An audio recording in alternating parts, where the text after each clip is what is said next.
So what's your name? My name is Matthew Birnbaum. I'm Jewish, grew up in New York, and I'm here to support the liberation of the Palestinian people and to show that there are Jews out there that have a conscience and are speaking out against the crimes that are being committed in the name of my people. I won't stand for that.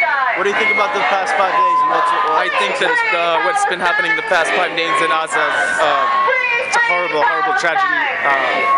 It's an issue which is very difficult for me to talk about because it's something of which I can't disassociate myself in any way, even though I'm living in New York and I don't pay taxes to the Israeli state and I'm not a citizen or anything of that matter. But in the same way, it's so horrible to see the characterization that Jews everywhere make about Palestinians and Arabs and the horrible racism that gets played out in sound clips. So I want to be here not just because I think what's happening is a horrible tragedy, but because I need to show other people that I think that what's being done in my name is wrong.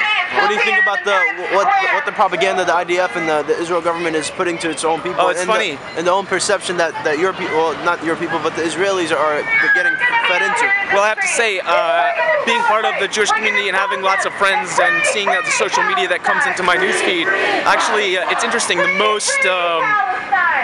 highest amount of propaganda comes straight from the IDF. Right. So the most reposted news information is straight from the IDF's YouTube channel, which I find really funny. You know, I support something like BDS mostly aside from the boycott of academic institutions. Right. So to say that the IDF is something like an academic institution or some credence as a journalist agency is quite frankly ridiculous.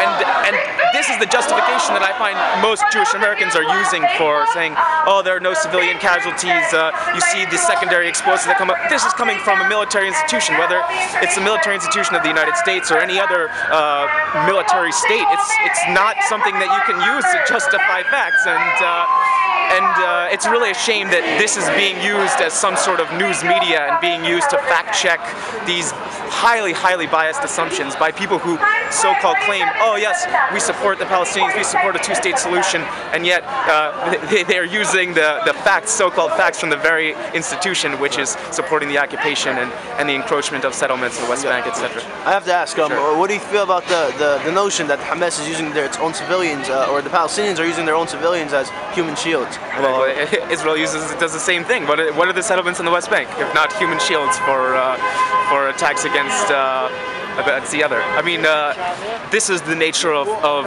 any liberation struggle throughout history, whether it was Algeria or the institution of the Israeli state in the first place. The Irgun Tzva Leumi, which was the precursor to the IDF. Sure. The Irgun Tzva Leumi, which is the precursor to the IDF, was classified as a terrorist organization for many years and did much of the same sort of tactics. Now, I don't support Hamas any more than I support the Israeli institutions of the Israeli state and the military regime there.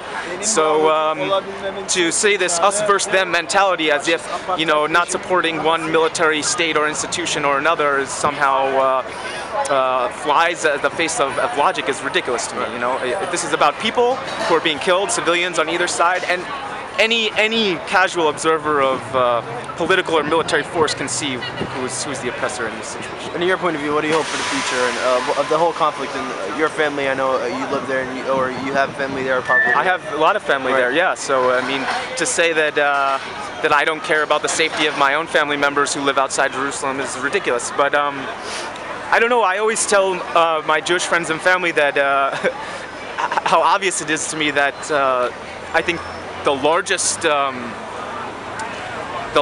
threat really to the people of Israel, and not to say anything about a state or a nation, is the continued occupation and oppression of the Palestinians. And this is a very clear, it seems to me a very logical thing to understand. And it really is so sad to me that many Jewish Americans who consider themselves liberal or on the left just can't seem to get past this and continue to characterize the Palestinian liberation struggle in ways that are, quite frankly, like I've said, racist and belay a real break with the tradition of Judaism, which is to fight for liberation of the oppressed peoples. This is what we teach our children, and this is what I will teach my children and what I fight for. Gotcha.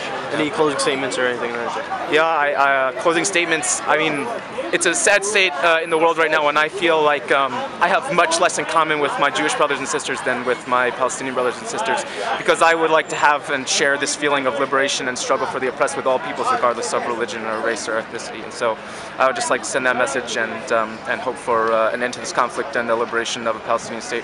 Gotcha.